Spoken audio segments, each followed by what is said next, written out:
Salam alaikum. Nous continuons avec le langage de requête SQL, la partie définition des données. Partie 1. Le plan, la commande createTable, les types de données, les contraintes, la commande alterTable, la commande dropTable et les procédures stockées. Dans cette première vidéo, nous allons nous intéresser à la commande createTable, les types de données et les contraintes. Et dans une prochaine vidéo, on aura la deuxième partie du langage de définition de données de SQL. La commande createTable permet donc de créer une table en définissant son nom, les colonnes, les attributs et les types de chacune des colonnes. Le format le plus simple, c'est createTable, le nom de la table, entre parenthèses, colonne 1 type 1, colonne 2 type 2, colonne n type n. Bien sûr, on termine la commande avec un point-virgule. Les types de données supportés, on ne va pas ils sont nombreux, mais on va prendre les plus usuels et les plus importants qu'on utilise le plus souvent. Les types numériques, nous avons les types integer, qui est pour le type entier, le small integer pour les types entiers courts, les décimaux à point fixe ou à virgule fixe avec une précision de P chiffres et une échelle de D chiffres, c'est-à-dire j'ai P chiffres et D chiffres après la virgule. L'échelle, c'est le nombre de chiffres après la virgule. Et les P, c'est le nombre de chiffres décimaux. Réel ou double précision sont des nombres réels à virgule flottante et les float n sont des nombres réels avec une précision optionnelle d'au moins n chiffres décimaux. Si n égale à 0, alors le float est équivalent à réel.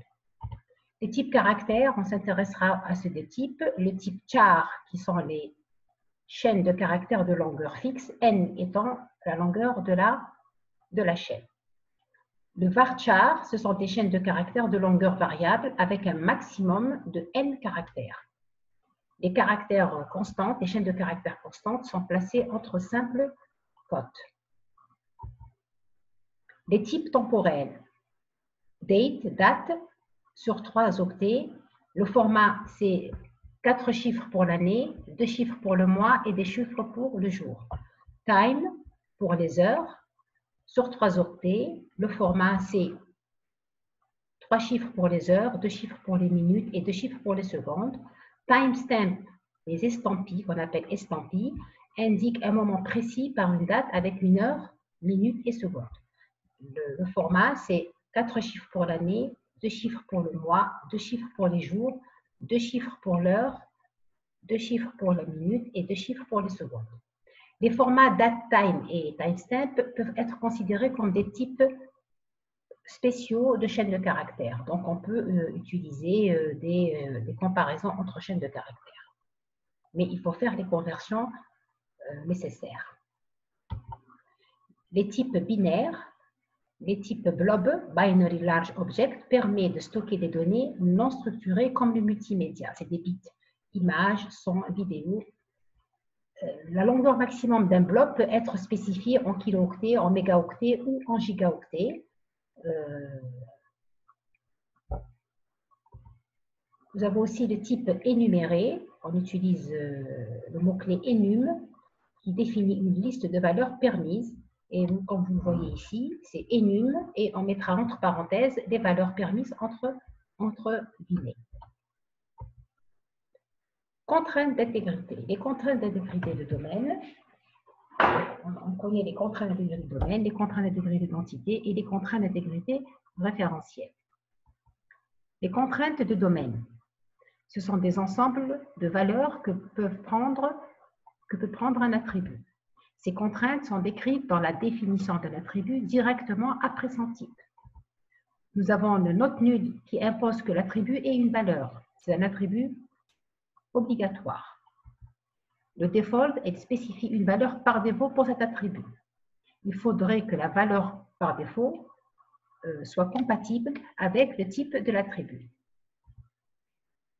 La contrainte unique. La contrainte unique spécifie que cette colonne, elle est unique, c'est-à-dire qu'il ne peut pas y avoir deux tuples ayant la même valeur pour cette colonne. C'est une clé qui est une clé secondaire. On dit aussi c'est une clé candidate. Le SGBD pour les attributs uniques crée un index.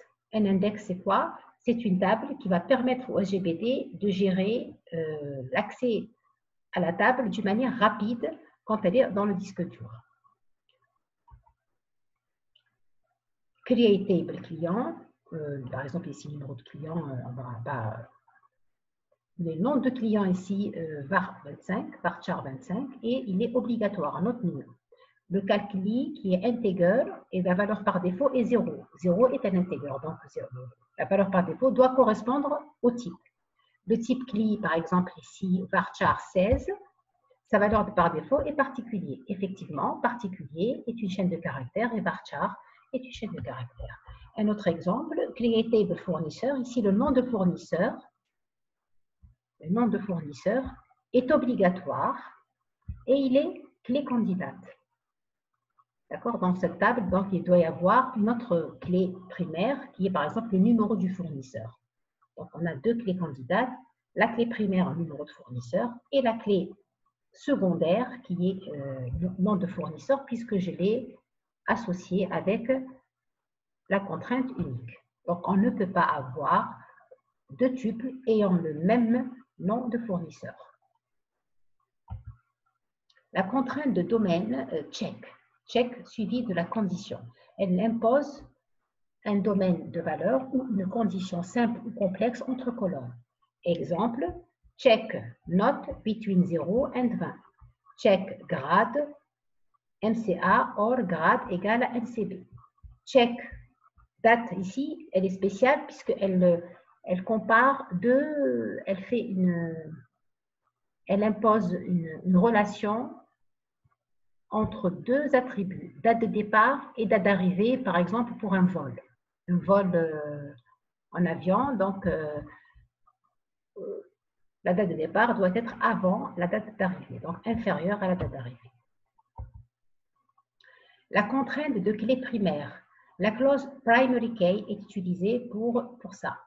Une clé primaire doit toujours avoir une valeur déterminée et unique pour la table. Ça, vous le savez déjà, donc on ne peut pas avoir dans une table deux tuples ayant la même valeur pour une clé primaire. Elle est unique.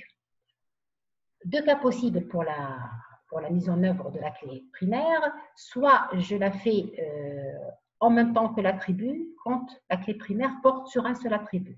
Donc, quand la clé primaire porte sur un seul attribut, la clause primary key va apparaître tout de suite après le type de l'attribut. Et à ce moment-là, l'attribut est not nul d'une manière implicite. Ça n'est pas la peine d'écrire not nul primary key. Non. Parce que implicitement, le SGBD, le primary key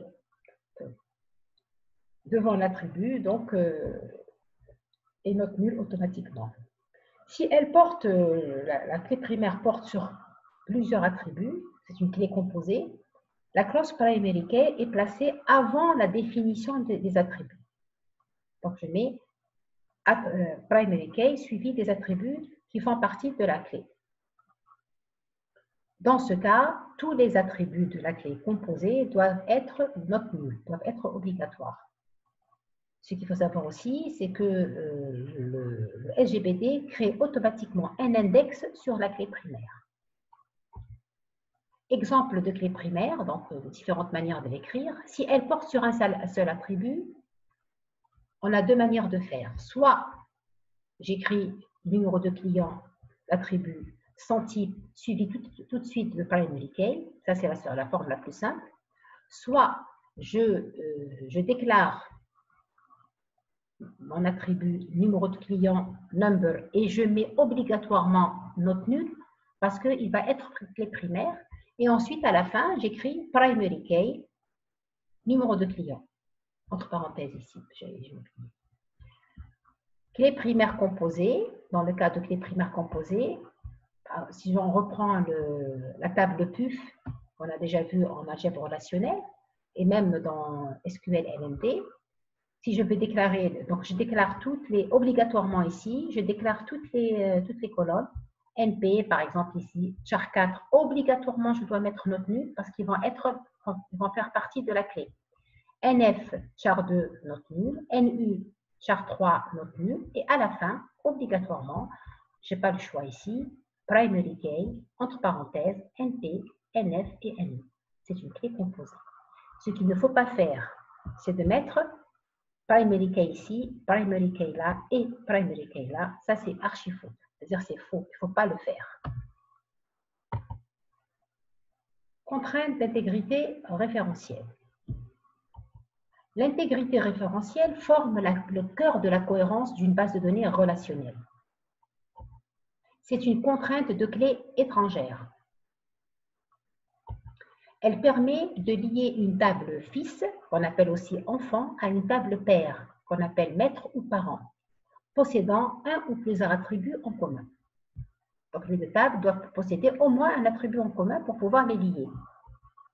La clé étrangère de la table fils référence la clé primaire ou candidate de la table père. On dit que la table fils est la table qui référence et la table père est la table référencée. Deux syntaxes possibles. Soit j'écris l'attribut clé étrangère, le nom du monde en attribut, je mets son type et tout de suite je fais references, table paire, attribut clé candidate. Entre parenthèses, je mets soit ici la clé primaire, le nom de la colonne clé primaire, soit je mets ici le nom de la colonne qui est unique. Deuxième possibilité de syntaxe, c'est d'écrire avec le mot-clé foreign key, l'attribut qui est clé étrangère, le nom de l'attribut, references, la table, le nom de la table paire, suivi de, entre parenthèses, de la clé de la table, qui peut être soit clé primaire, soit clé secondaire, soit primary key, soit unique. Le SGBD crée un index pour les clés étrangères. Exemple, j'ai pris ici l'exemple du livre de Tamayul sur MySQL que j'ai mis en référence à la fin de la présentation. C'est une extension d'une base de données de compagnie, de gestion de compagnie aérienne. Vous avez ici compagnie qui a une clé primaire, comp, et avion, clé primaire, immatriculation. Et ces deux tables jouent le rôle de tables qui sont parents, maîtres, parce qu'ils vont être référencés. Ils vont être la table compagnie va être référencée par pilote,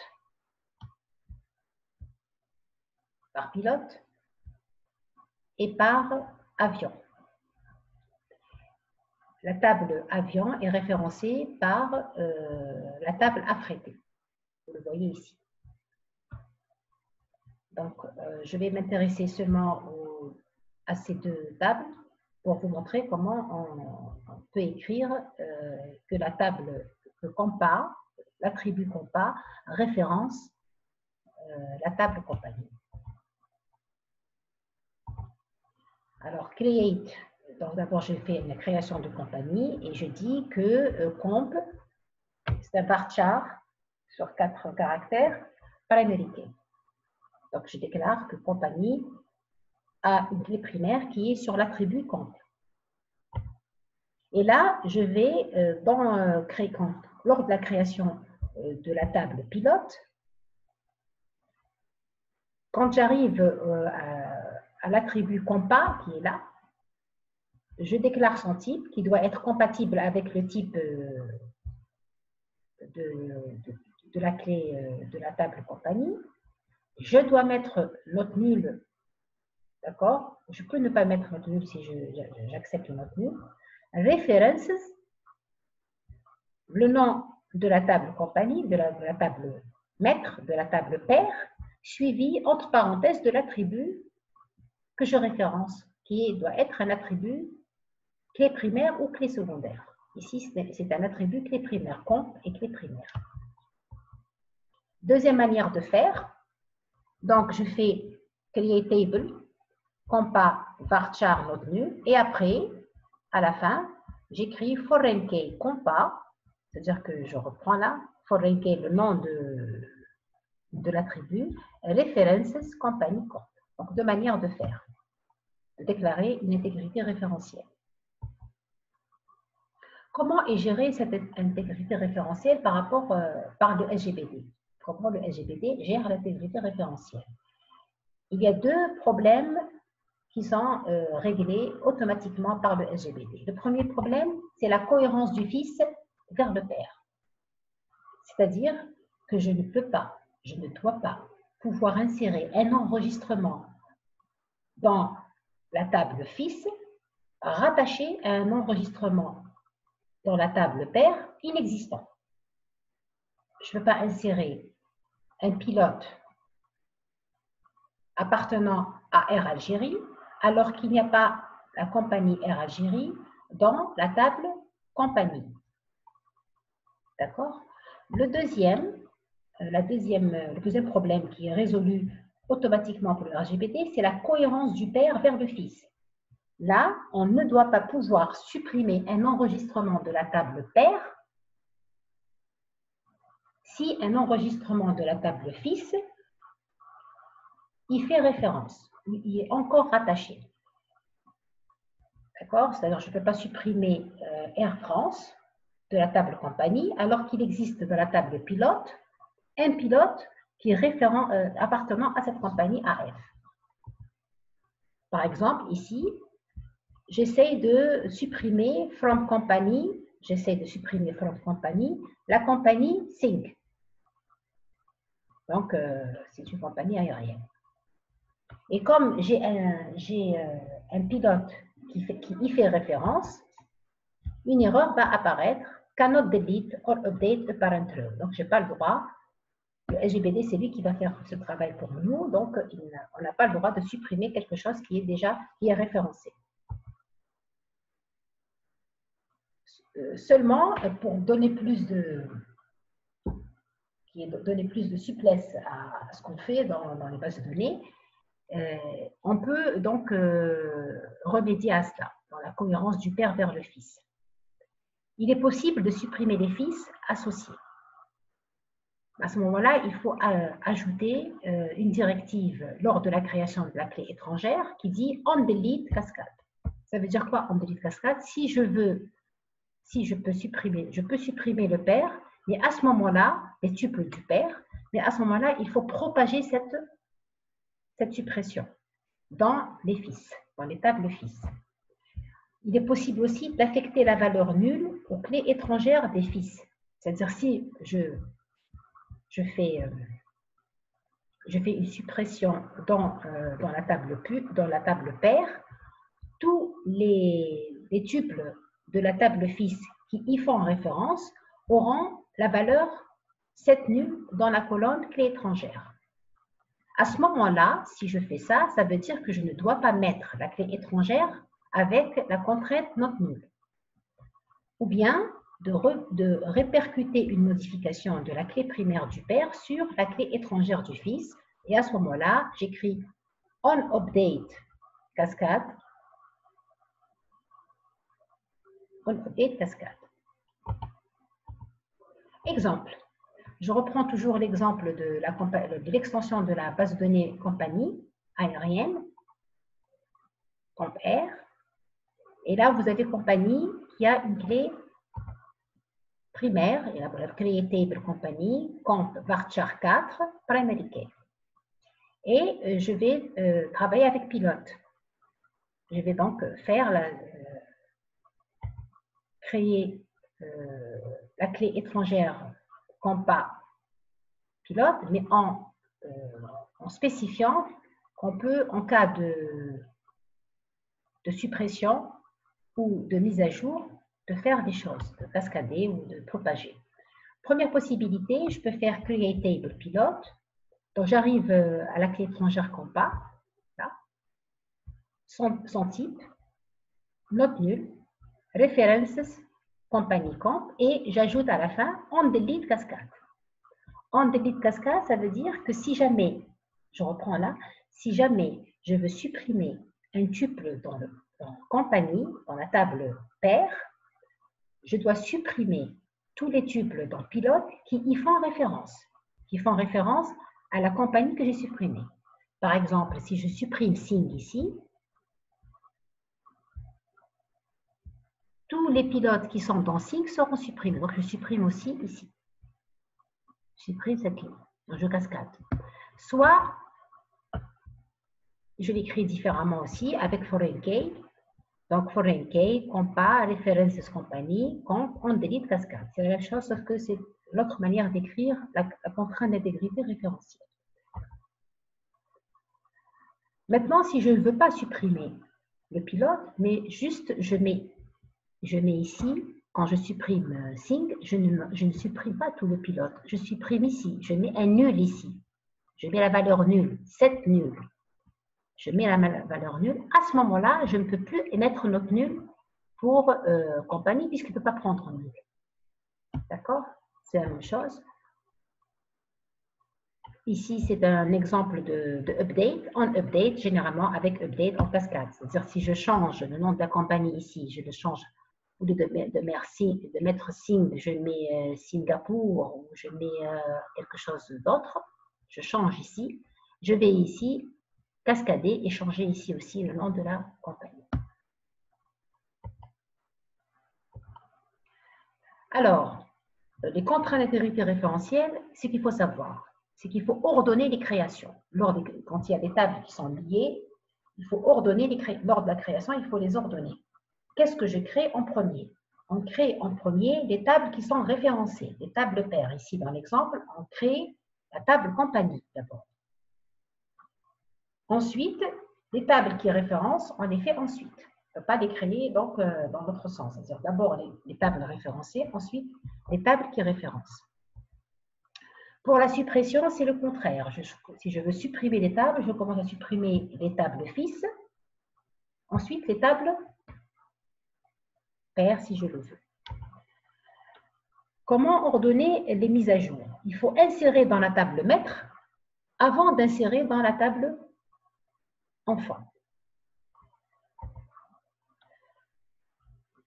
Alors, les expressions des contraintes d'intégrité, comment on doit les exprimer?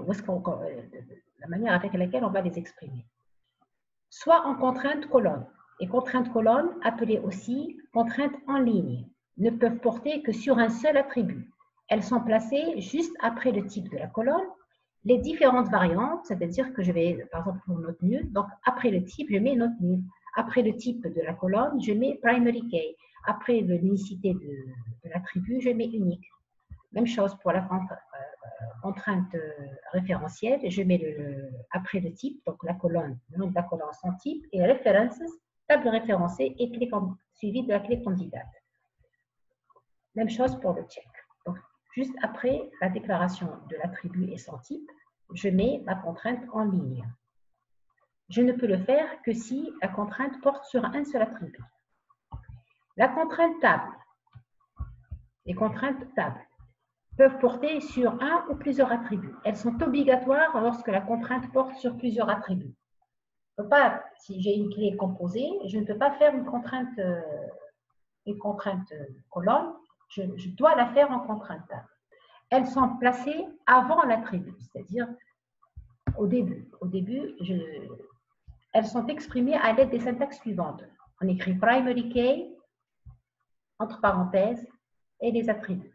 Unique, entre parenthèses, et les attributs qui sont uniques. Contrainte référentielle permettant de spécifier quelle colonne référentielle de notre table, foreign key, attribut clé étrangère, references, table référencée, attribut clé candidate. Même chose pour donc check. Une autre information importante et utile, c'est d'apprendre à nommer ces contraintes. On leur donne des noms, les contraintes. Il est conseillé de nommer la contrainte, sinon MySQL s'en charge. Pourquoi on va les nommer? Pour les retrouver après si on veut les modifier. Après, vous allez voir qu'on peut faire des choses avec les contraintes. Donc, comment on nomme les contraintes? Avec le mot-clé constraint. D'accord? Suivi du nom de la contrainte. D'accord? Après, je mets ma contrainte. Soit je mets unique et je mets les attributs uniques, soit je mets primary key suivi des attributs primary key, etc. Il y a on recommande de nommer d'une manière conventionnelle les contraintes. Lorsque j'ai une contrainte de clé primaire, j'utilise PK pour dire primary key. Lorsque j'ai une contrainte de clé étrangère, j'utilise FK pour dire foreign key. Lorsque j'ai une contrainte de vérification, j'utilise CK pour dire check. Et lorsque j'ai une contrainte d'unicité, j'utilise UN pour dire unique. Ça, j'utilise au début. Dans les noms, je commence PK pour primary key. Je commence donc FK, donc je préfixe. Le suffixe, après le préfixe, il y a le suffixe. Le suffixe, je mets pour la clé primaire, je mets le nom de la table. Pour l'unicité aussi, je mets le nom de la table. Pour le CK, je mets le nom de la table, suivi du nom de la table. Par contre, pour la clé étrangère, le suffixe sera composé de la table mère, pardon, de la table maître,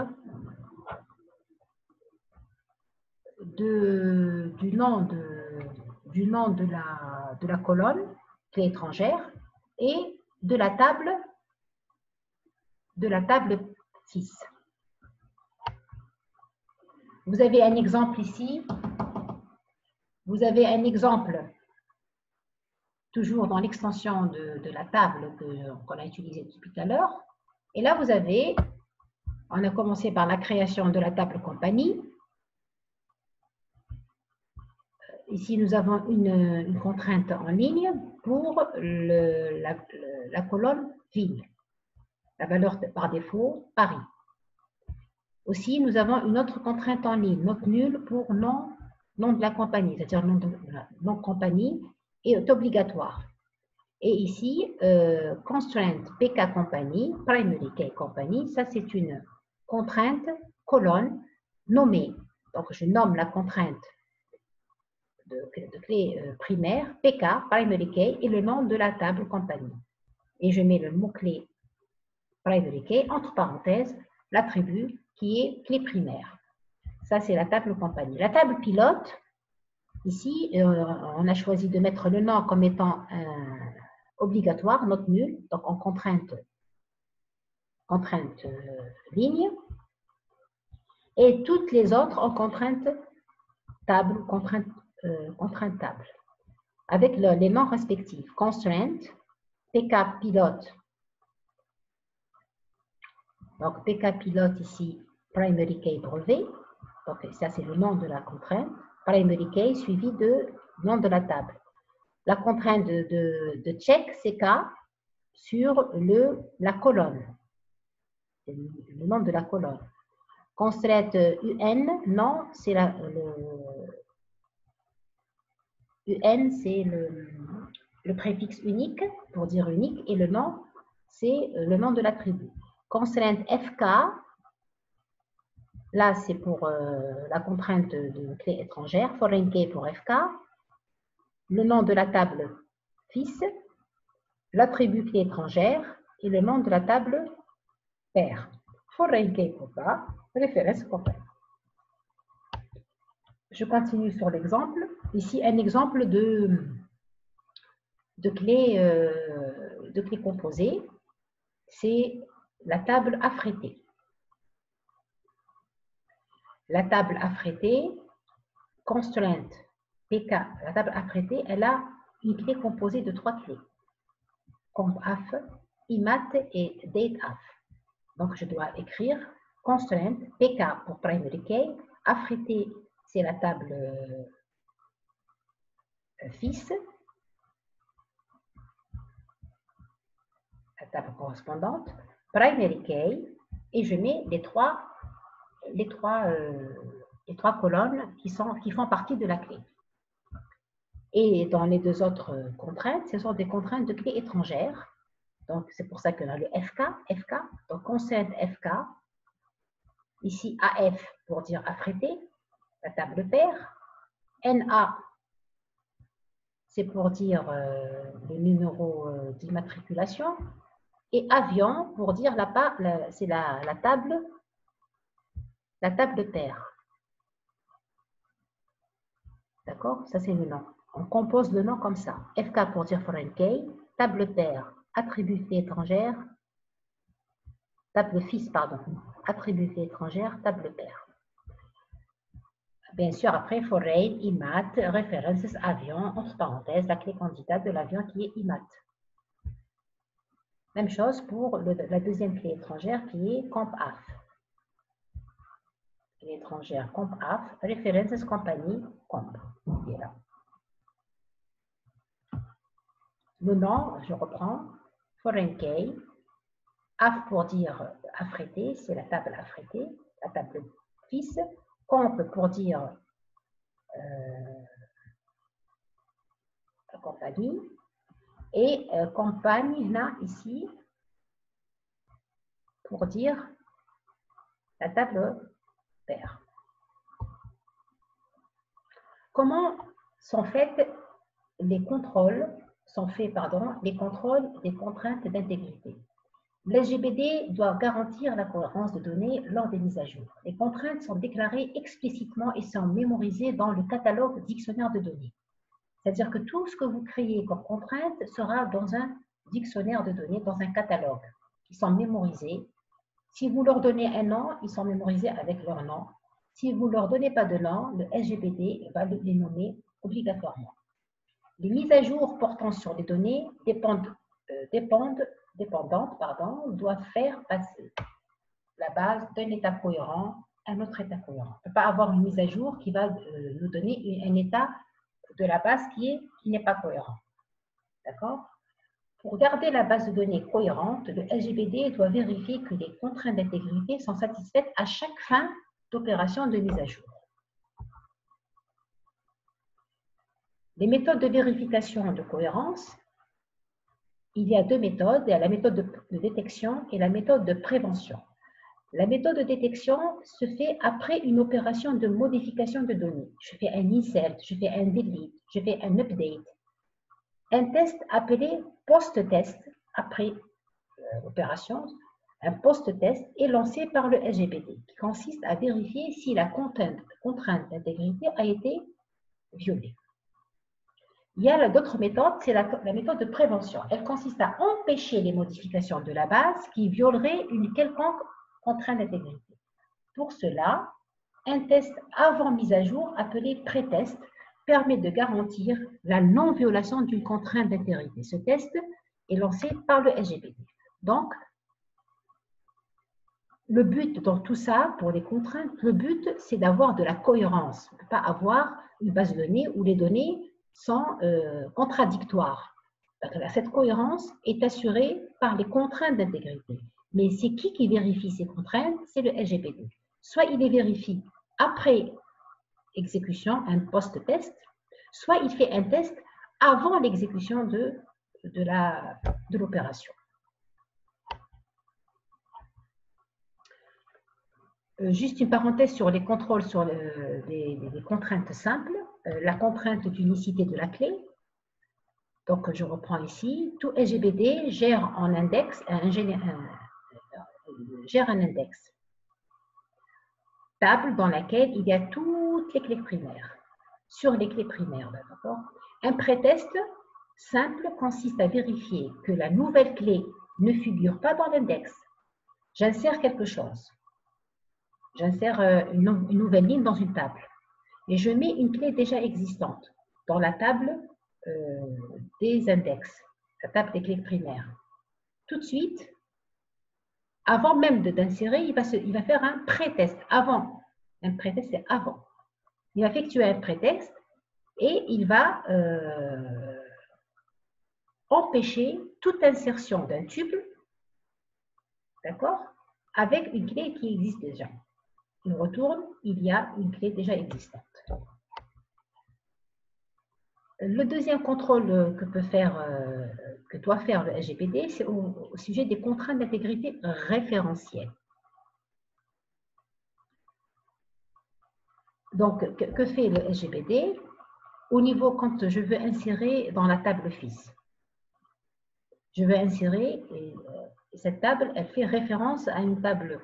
Il fait un pré-test simple qui consiste, le SGPD fait un pré-test simple qui consiste à vérifier l'existence de la valeur de la colonne dans l'index. Est-ce que cette clé étrangère, déclarée clé étrangère, elle existe dans l'index? Si elle existe, il va l'insérer. Si elle n'existe pas, c'est un message d'erreur. On ne peut pas insérer un FIS qui appartient, insérer un tuple, donc pilote, qui appartient à la compagnie Air Algérie, et je n'ai pas Air Algérie dans la compagnie. Donc ici, il ne va pas le faire, il ne va pas insérer. Le SGPD va réagir tout de suite. Deuxième vérification, lors de la mise à jour de la colonne clé étrangère dans la table FIS. La mise à jour aussi. Si je veux changer la mise à jour, je peux changer la clé étrangère du pilote, je le mets Air Algérie, alors qu'il n'y a pas Air Algérie dans la compagnie. D'accord? Il était dans Air France, il devient dans Air Algérie. Donc, il va aussi faire un pré-test et il va empêcher toute modification, le SGPD.